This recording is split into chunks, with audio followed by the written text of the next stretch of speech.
കേരളത്തിൽ വീണ്ടും അതിശക്തമായിട്ടുള്ള മഴ തന്നെയാണ് കാലാവസ്ഥാ വകുപ്പ് പ്രവചിച്ചിരിക്കുന്നത്. നാളെ ഏതൊക്കെ ജില്ലകളിൽ അവധി പ്രഖ്യാപിച്ചിട്ടുണ്ടെന്നും അതോടൊപ്പം തന്നെ ഏതൊക്കെ ജില്ലകളിലാണ് മഴ സംബന്ധിച്ചുള്ള അവധി റെഡ് ഓറഞ്ച് അലർട്ടുകൾ പ്രഖ്യാപിച്ചിട്ടുള്ളതെന്നും പരിശോധിക്കാം. വീഡിയോ ആദ്യമായിട്ട് കാണുന്ന സുഹൃത്തുക്കളാണെങ്കിൽ ഏറ്റവും ലേറ്റസ്റ്റ് ആയിട്ടുള്ള മഴ അപ്ഡേറ്റ്സുകൾക്കും അവധി അപ്ഡേറ്റ്സുകൾക്കായിട്ടൊക്കെ ഇപ്പോൾ തന്നെ ചാനൽ സബ്സ്ക്രൈബ് ചെയ്ത് നോക്കുക. സംസ്ഥാനത്ത് ശക്തമായിട്ടുള്ള മഴയ്ക്ക് നേരിയ ശമനമാണ് കേന്ദ്ര കാലാവസ്ഥാ വകുപ്പ് അറിയിച്ചിരിക്കുന്നത്. ഞായറാഴ്ച ഒറ്റപ്പെട്ട ഇടങ്ങളിൽ നേരിയ മഴ തുടരുമെന്ന് അറിയിച്ചിട്ടുണ്ട്. വരും ദിവസങ്ങളിലെ മഴ സാധ്യതാ പ്രവചനത്തിൽ കാലാവസ്ഥാ വകുപ്പ് ഒരു ജില്ലകളിലും പ്രത്യേക മഴ മുന്നറിയിപ്പുകൾ പ്രഖ്യാപിച്ചിട്ടില്ല. അതേസമയം ഇന്ന് 14 ജില്ലകളും നേരിയ മഴയ്ക്ക് സാധ്യതയുണ്ടെന്നും അറിയിച്ചിട്ടുണ്ട്. ശക്തമായിട്ടുള്ള മഴ ഒരു ജില്ലകളിലും കണക്കാക്കപ്പെട്ടിട്ടില്ല. അതുകൊണ്ട് തന്നെ മഴ സംബന്ധിച്ച് ഒരു ജില്ലകളിലും ഇതുവരെ കളക്ടർമാർ നേരിട്ട് അവധി പ്രഖ്യാപിച്ചിട്ടില്ല. എങ്കിൽ പോലും ചില ജില്ലകളിൽ മഴ ശക്തമാകാനുള്ള സാധ്യതകൾ ഉണ്ടെന്നാണ് കേന്ദ്ര കാലാവസ്ഥാ വകുപ്പിന്റെ പ്രവചനം.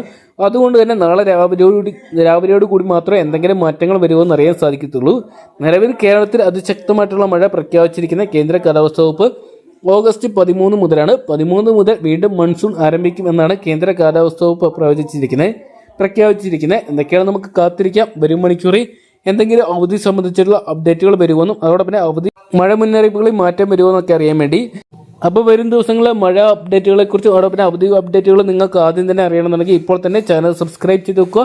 വീഡിയോ ഉപകാരപ്പെട്ട ചാനൽ ഒന്ന് ലൈക്ക് ചെയ്യാനും ഷെയർ ചെയ്യാനും സബ്സ്ക്രൈബ് ചെയ്യാനും ശ്രമിക്കുക.